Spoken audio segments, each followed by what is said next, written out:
Hello, I'm Dr. E. Barry Gordon, and this is the 21st video in my series on testosterone deficiency, the hidden disease. The disease that ultimately affects all of us. The disease that plays a major role in making us old. The disease that will, in all likelihood, contribute significantly to our deaths. Today's topic is vascular disease in men. The term vascular disease literally means any of the many and varied diseases that can affect arteries or veins. As it is currently commonly used, however, vascular disease refers to arteries becoming clogged with cholesterol plaques. Although almost any artery can become blocked with cholesterol, the three most common types of vascular disease are peripheral vascular disease, usually meaning leg arteries and the carotid arteries in the neck, cardiovascular disease, the coronary arteries, and cerebrovascular disease, the arteries in the brain.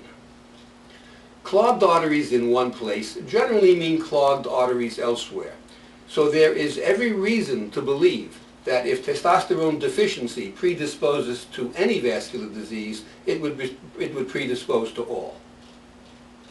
Is there any research support for the idea that the lack of testosterone promotes vascular disease? It's abundant. Between the videos on diabetes, this video, and the next one on vascular disease in women, we're having a look at over 12 published medical studies, all showing a close relationship between testosterone deficiency and vascular disease. I discussed 9 of them in the last video on diabetes. If you'll recall, the association of diabetes, the metabolic syndrome, and cardiovascular disease is so strong that many physicians assume that anyone with diabetes and the metabolic syndrome also has cardiovascular disease.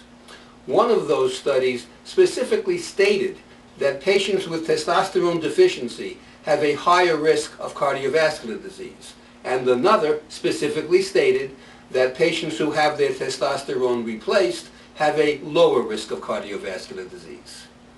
Today I'm going to quote from 4 more medical studies done on men, all reporting a connection between testosterone deficiency and cardiovascular disease. I'll discuss another 5 studies that were done on women in the next video. As I've done in previous videos, I'm going to substitute simpler words or phrases for technical terms so you'll understand more clearly what these researchers are saying. The unaltered abstracts are on my website, www.thehiddendisease.com.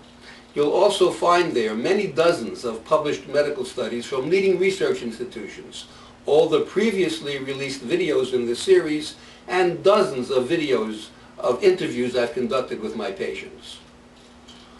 Before getting to today's 4 studies, however, I'm going to quote from another one that specifically refuted the opposite concept.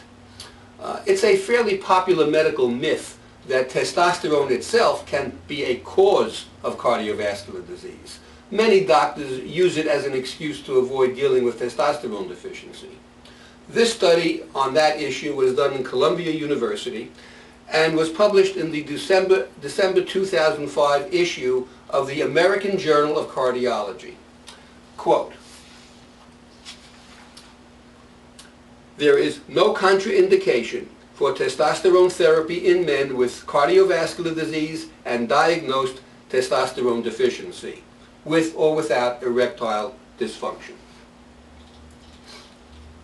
Now, the following 4 studies found a causative relationship between testosterone deficiency and developing cardiovascular disease. In 2004, an English study was published in the journal Heart.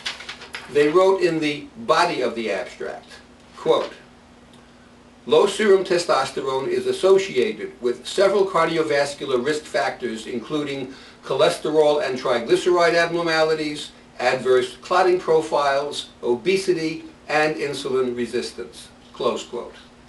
Insulin resistance, remember, is considered to be a mechanism of type 2 diabetes.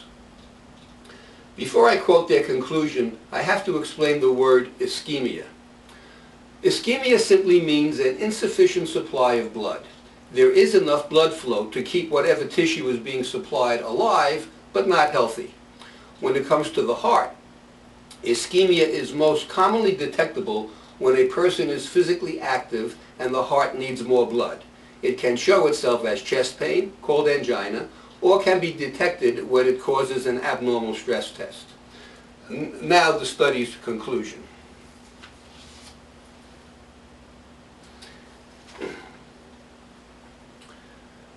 Quote, testosterone replacement therapy in testosterone deficient men delays time to ischemia, improves mood, and is associated with potentially beneficial reductions of total cholesterol.